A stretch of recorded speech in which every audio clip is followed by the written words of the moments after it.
嗱，你而家試下擘大個口，係咪覺得個牙骹嗰個位置痛？OK，而家試下將個頭側去一邊。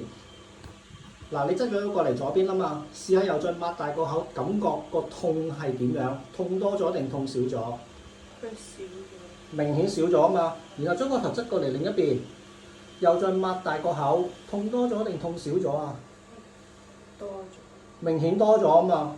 OK，嗱，又再試下將個頭臥高咯喎，又臥多次咯喎。嗱，你見到望住天花板啦，臥高啲啲，係擘大個口，感覺個牙骹仲有冇咁痛？唔痛。明顯冇痛添，今次係咪？嗱，你咧成日以為嗰個牙骹咧係甩咗，但係其實你唔係牙骹甩咗，你係嗰一個頸椎錯位壓迫住個三叉神經線。你有冇有陣時覺得個眼球有啲脹啊？係咪啊？眼球覺得脹，好啦，有冇陣時覺得好似個下巴個位咧，嗰啲牙咧好似牙痛咁樣啊？有就係左邊。係啊，你有冇試過去睇牙醫啊？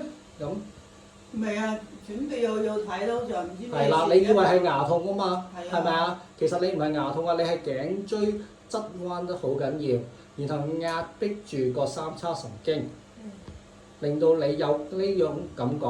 嗱，你頭先你試咗兩次啦，嗱，一次望向天，一次就側過去左邊，你係明顯覺得擘大口係冇咁痛㗎，係咪啊？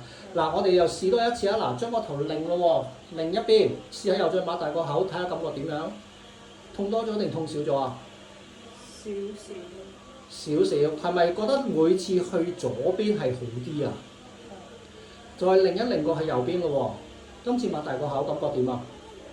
呢邊痛啲。呢邊痛啲，咁即係證明咗你條頸係影響咗你嗰個位置痛，因為你而家個頸椎係側彎咗過去右邊嘅，就係咁樣咯。OK。